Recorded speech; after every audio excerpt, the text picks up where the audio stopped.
मोदी के मंत्री का अपनी ही हरियाणा सरकार पर हमला, अपनी ही सरकार से सवाल। ये क्या बोल रहे हैं मोदी के मंत्री? खुद मिनिस्टर, खुद की सेंटर और स्टेट में सरकार, खुद का ही क्षेत्र और विकास नहीं होने के लिए कांग्रेस जिम्मेदार। और खास बात यह कि कांग्रेस की सरकार में भी वही मंत्री थे। तो क्या वो जाने अनजाने में खुद को अपने क्षेत्र में विकास ना होने का जिम्मेदार मान रहे हैं? दोस्तों नमस्कार, मैं आपका यार जतिन पत्रकार। अपनी ही सरकार पर कई नेता सवाल खड़े करते रहे हैं। ऐसे ही हरियाणा में एक नेता है राव इंद्रजीत सिंह, जो अपनी सरकार पर कई बार सवाल खड़े करते रहे हैं। हरियाणा के गुरुग्राम से सांसद है राव इंद्रजीत, जो मोदी कैबिनेट में मंत्री भी हैं। उन्होंने अपनी ही प्रदेश की सरकार पर कई सवाल उठाए हैं, आरोप लगाए हैं। उन्होंने रेवाड़ी जिले में सीएम नायब सैनी की मौजूदगी में लोगों को संबोधित किया और इस दौरान उनके 2 वाक्य ऐसे रहे जो चर्चा का विषय बन गए। मैं पहले आपको वो बयान सुनाता हूं जिस पर वो सीएम नायब सैनी से कह रहे हैं कि सरकार हमने बनाई है, तीसरी बार दिल लगाकर सरकार बनाने में योगदान दिया है, लेकिन ऐसा ना हो कि हमारे इस योगदान को नजरअंदाज किया जाए। सुनिएगा। हमने मुख्यमंत्री जी सरकार को बनाने में अपना दिल पूरा लगा करके योगदान देते हुए तीसरी सरकार बनाई। ऐसा ना हो कि हमारे इस योगदान को नजरअंदाज किया जाए। तो ये बयान आपने सुन लिया होगा। अब मैं आपको दूसरा बयान सुनाता हूं जिसमें उन्होंने गुरुग्राम का विकास ठीक से नहीं होने पर पूर्व की सरकार को जिम्मेदार ठहराया, जबकि पूर्व में वही कांग्रेस की सरकार में मंत्री हुआ करते थे और गुरुग्राम लोकसभा सीट से सांसद भी। पहले ये बयान सुनिएगा, फिर आगे बात करता हूं। गुड़गांव तो डेवलप हो गया, लेकिन जिस तरह से उसको डेवलप होना चाहिए था उस तरह से गुड़गांव डेवलप नहीं हो पाया। गुड़गांव के बाद सबसे ज्यादा लोग आज के दिन अपना घर, अपना कारोबार, अपना धंधा रेवाड़ी आकर के करना चाहते हैं। दिल्ली के आसपास अगर कोई क्षेत्र अगले 10 सालों के अंदर बढ़ेगा तो वो रेवाड़ी बढ़ेगा। मेरी आशा ये है कि जब रेवाड़ी डेवलप हो तो गुड़गांव जैसे तरीके से डेवलपमेंट ना हो। डेवलपमेंट ठीक नहीं हुआ गुड़गांव के अंदर। हमारी सरकार की गलती नहीं है, हमारे से पूर्व सरकार हरियाणा के अंदर जो थी उन लोगों की गलती है। अब राव इंद्रजीत के भाषण पर कांग्रेस ने जमकर हमला बोलना शुरू कर दिया है। कांग्रेस नेता और पूर्व मंत्री कैप्टन अजय यादव ने कहा कि जिस तरह की भाषा का इस्तेमाल राव इंद्रजीत कर रहे थे वो काम कराने की भाषा नहीं थी। ऐसी भाषा से सीएम काम नहीं करेंगे। जो उनका लहजा था वो काम कराने का नहीं, काम में रोड़ा डालने जैसा था। बीजेपी की सरकार में कोई काम नहीं हुआ, उन्होंने क्षेत्र के लिए कोई काम नहीं किया। कांग्रेस पर ये कब तक रोते रहेंगे? कांग्रेस सरकार को कब तक जिम्मेदार ठहराएंगे? कांग्रेस सरकार ने बहुत काम कराए हैं, अब सरकार बीजेपी की है, इनको काम करना चाहिए।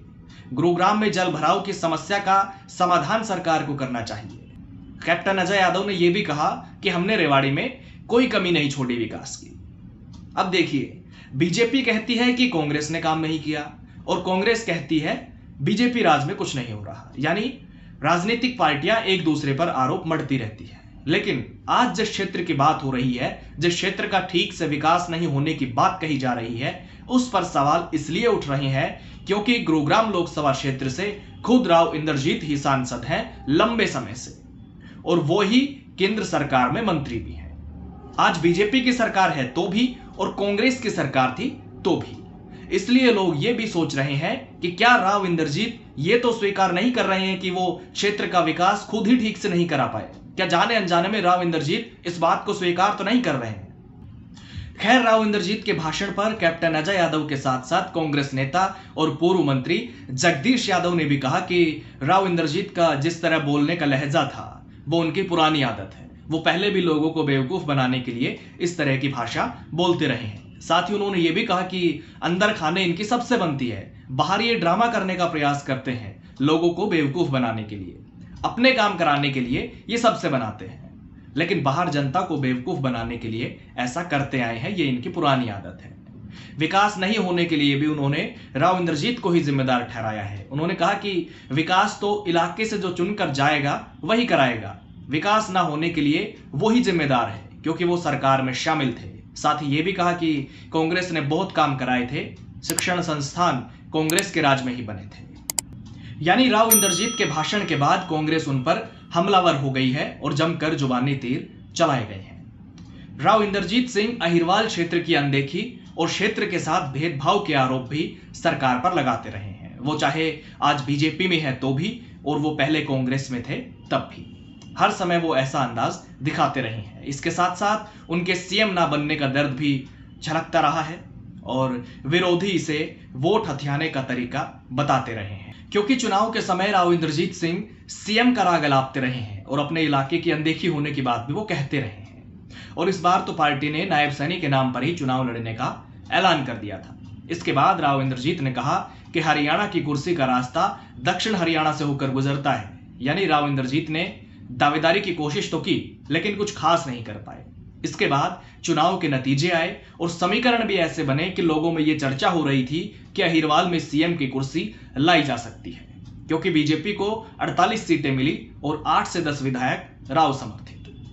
लेकिन ऐसे समय पर राव इंद्रजीत ने कहा कि हमने 10 सीटें जिताकर अपना काम कर दिया, अब हाईकमान को इलाके का संज्ञान लेना चाहिए। मैं कोई बगावत नहीं कर रहा हूं, मैं और सभी साथी विधायक भारतीय जनता पार्टी के साथ मजबूती से खड़े हैं और इस तरह से सीएम की कुर्सी पर नायब सैनी बैठ गए। इससे विपक्ष के उन आरोपों को भी बल मिल जाता है, या फिर यूं कहें कि विरोधियों के उन आरोपों को बल मिल जाता है जिसमें ये विरोधी कहते हैं कि राव इंद्रजीत सिर्फ चुनाव जीतने के लिए सीएम का राग अलापते हैं।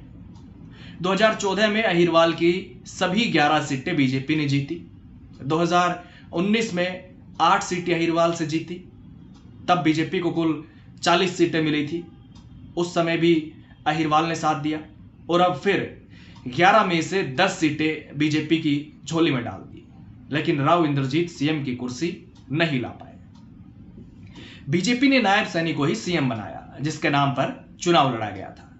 और अब जब नायब सैनी और राव इंद्रजीत एक मंच पर थे तो राव इंद्रजीत ने कहा कि सरकार हमने बनाई है, दिल लगाकर सरकार बनाने में योगदान दिया है, लेकिन ऐसा ना हो कि हमारे योगदान को नजरअंदाज किया जाए। यानी क्या फिर से राव इंद्रजीत ने वही तरीका अपनाया जो विरोधी कहा करते हैं? हाँ, एक समय था जब राव इंद्रजीत के पिता जरूर सीएम थे हरियाणा के। यह बात है 1967 की। राव इंद्रजीत के पिता राव बीरेंद्र सिंह हरियाणा के दूसरे मुख्यमंत्री बने थे। उन्होंने कांग्रेस से अलग होकर अपना एक राजनीतिक दल भी बनाया था, जिसका नाम था विशाल हरियाणा पार्टी, वीएचपी। हालांकि 10 से 11 साल के बाद उन्होंने अपनी पार्टी का विलय कांग्रेस में ही कर दिया, लेकिन राव इंद्रजीत सिंह ना तो अपनी पार्टी बना पाए हैं और ना ही सीएम की कुर्सी अहिरवाल क्षेत्र में ला पाए हैं। एक इंसाफ मंच उन्होंने जरूर बनाया था, जिसके लोगों में पहचान तक नहीं बन सकी और ना ही उसकी कोई खास पॉलिटिकल एक्टिविटी दिखाई देती। इतना ही नहीं, सेंट्रल कैबिनेट में भी रैंक ना बढ़ने पर राव इंद्रजीत का दर्द छलक चुका है। अब सवाल यह है कि मंत्री रहते हुए भी विकास कार्य ठीक से नहीं हो पा रहे तो इसके लिए कोई और जिम्मेदार, और अगर नजरअंदाज होने का डर राव इंद्रजीत को है तो फिर सही समय पर बड़े फैसले लेने में पीछे क्यों हट गए? हिचकिचाहट क्यों? या फिर बीजेपी ने उनके बेटी को मंत्री बना दिया इसलिए शांत हो गए? खैर, जो भी है, कांग्रेस ने उन पर हमला बोला है और कहा है कि यह उनकी पुरानी आदत है और विकास ना होने के लिए, क्योंकि वो खुद मंत्री हैं, इसलिए वो खुद जिम्मेदार हैं। नमस्कार।